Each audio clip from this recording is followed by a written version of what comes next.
तो ये हमारा क्वेश्चन है। इसमें बोला गया है कि एक रॉड है, ये वाला रॉड, और रॉड में एक सर्कुलर ऑब्जेक्ट अटैच है इस ओ पॉइंट के अबाउट, और इस सर्कुलर ऑब्जेक्ट में एक धागा जो है रोल किया हुआ है, लिपटा हुआ है, और उसमें एक एम मास का ऑब्जेक्ट जो है हैंगिंग कर रहा है।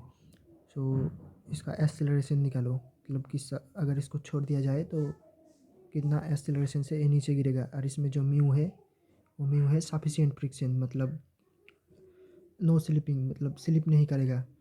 अगर ये धागा को छोड़ दिया जाए तो धागा स्लिप नहीं करेगा, इसको मतलब घुमाएगा ये जो सर्कुलर ऑब्जेक्ट है इसको। सो इसका एक्सेलरेशन हमको निकालना है। और ये जो सर्कुलर ऑब्जेक्ट है ये वाला, इसका कुछ मास है, मतलब ये आइडियल नहीं है। तो मान लिया कि इसका मास कुछ एम है, एम डैश है।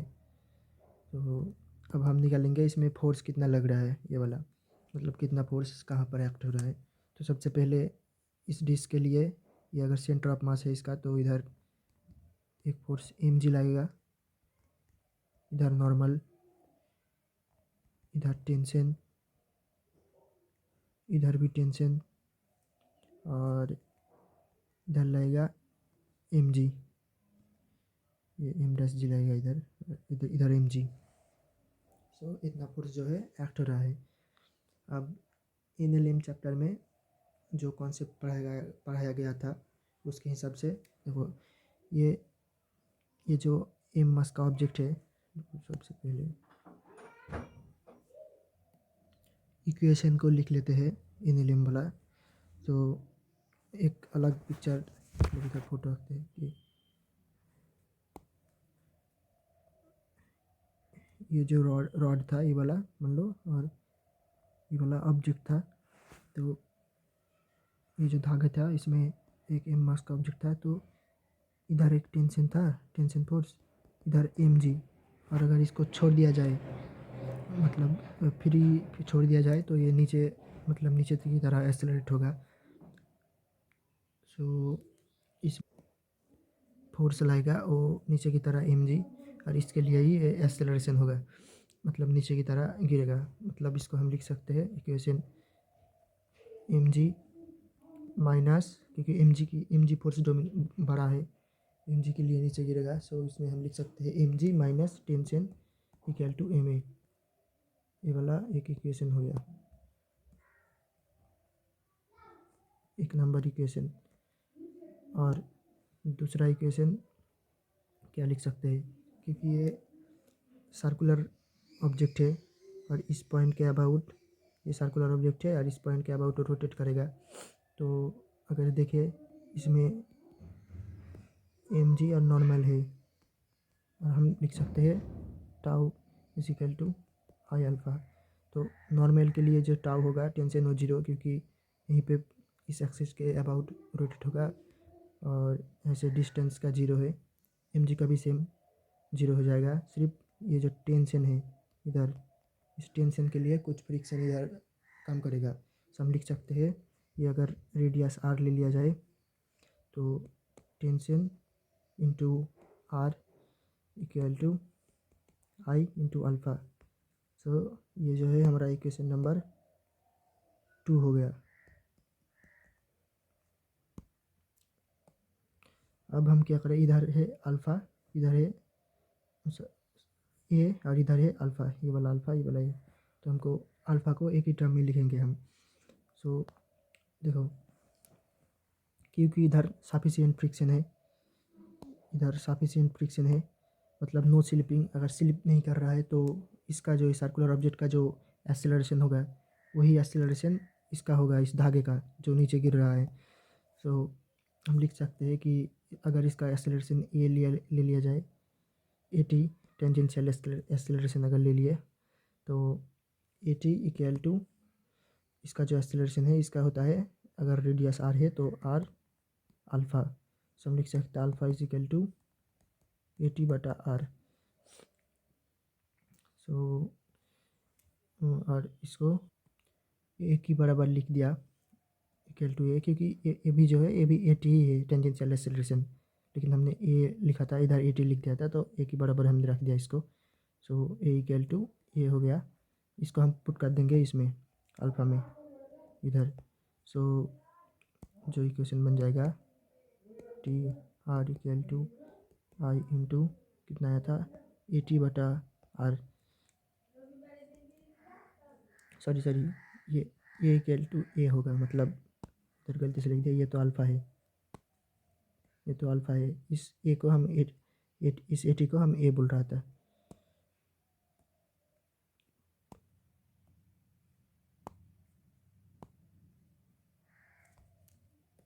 देखो ये थोड़ा गड़बड़ हो गया, मैं फिर और एक बार बता देता हूँ। ये वाला मतलब ये जो है ये टेंजेंशियल एक्सेलरेशन हमको निकालना है। सो टेंजेंशियल एक्सेलरेशन हम ले लेते हैं ए इक्वल टू आर ओमेगा, क्योंकि ये आर कैपिटल आर था,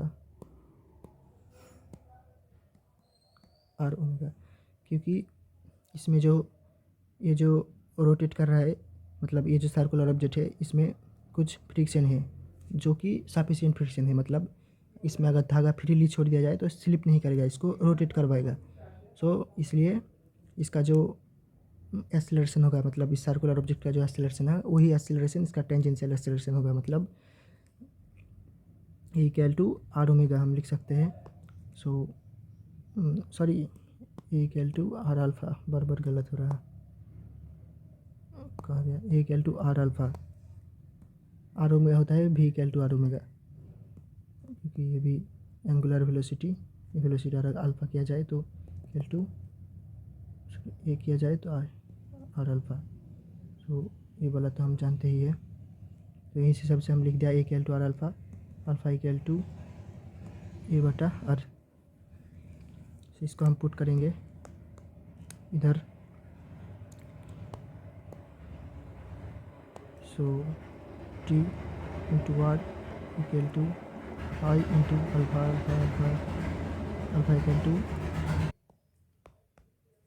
ए बटा आर। और इसको जो है हम थोड़ा सिंपल कर लेते हैं, तो इक्वल टू आई अल्फ़ा बटा ए बटा आर स्क्वायर। तो इसको हम इक्वेशन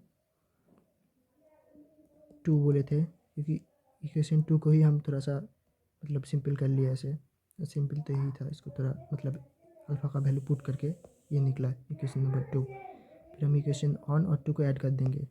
सो ऑन था m g minus t equal to M a, और 2 जो निकला टी इक्वल टू आई इधर ए बटा आर स्क्वायर। तो इसको अगर ऐड करेंगे तो ये वाला टर्म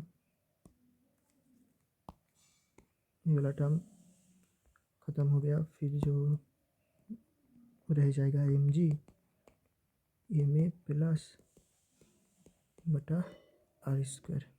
फिर क्या करेंगे, हमको ये कॉमन, क्योंकि हमको ये निकालना है, तो इधर से देखो ये है तो हम कॉमन ले लेंगे, ये कॉमन ले लिया तो एम प्लस आई बटा आर स्क्वायर। तो हम ए का वैल्यू लिख लेंगे एम जी प्लस आई बटा आर स्क्वायर। सो ये जो निकला ये हमारा एक्सेलरेशन निकल गया।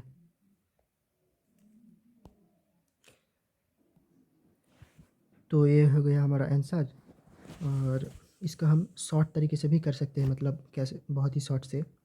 सो उसके लिए देखो बता देता हूँ कैसे शॉर्ट में करना है।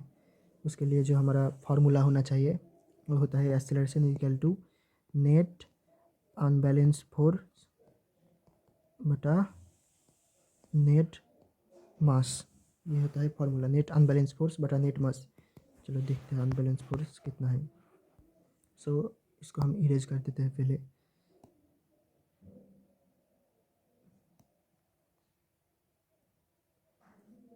तो देखो ये जो है इस धागे में अगर हम फोर्स देखें तो इधर एक टेंशन है, इधर भी एक टेंशन है, और ये इंटरनल फोर्स हो गया, ये और ये मतलब ये जो टेंशन है नीले में पढ़ा होगा, ये बैलेंस फोर्स हो गया कि इधर भी लग रहा है इधर भी लग रहा है। सो टेंशन अनबैलेंस नहीं, बैलेंस फोर्स हो गया। सेम इधर नीचे एम जी लग रहा है, ऊपर नॉर्मल, मतलब ये भी बैलेंस फोर्स हो गया। लेकिन एक ही अनबैलेंस फोर्स है, वो है एम जी, जिसके लिए ये जो है मोशन में आ रहा है, एक्सीलरेशन में आ रहा है।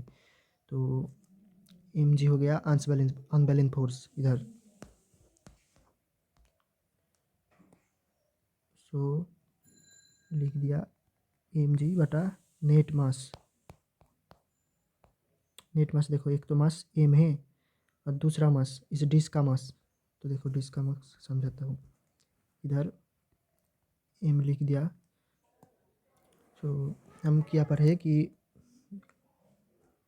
एक डिस्क का मतलब रोटेशनल मोशन में हम ऐसे ही अगर सिंपल ट्रांसलेशनल मोशन या कुछ मोशन लेते हैं तो उसमें जो ऑब्जेक्ट का मास होता है वो एम की फॉर्म में लिखते हैं। लेकिन अगर रोटेशनल मोशन में वही मास लिखना होता है तो हमको मोमेंट ऑफ इनर्शिया की फॉर्म में लिखना पड़ता है। तो क्या करेंगे कि ये अगर कोई भी सर्कुलर ऑब्जेक्ट है, इसका लिख लिया I equal to M R square. हाँ, लिख दिया I equal to M R square. इसका जो है मोमेंट ऑफ सॉरी, हाँ मोमेंट ऑफ इनर्शिया ये है।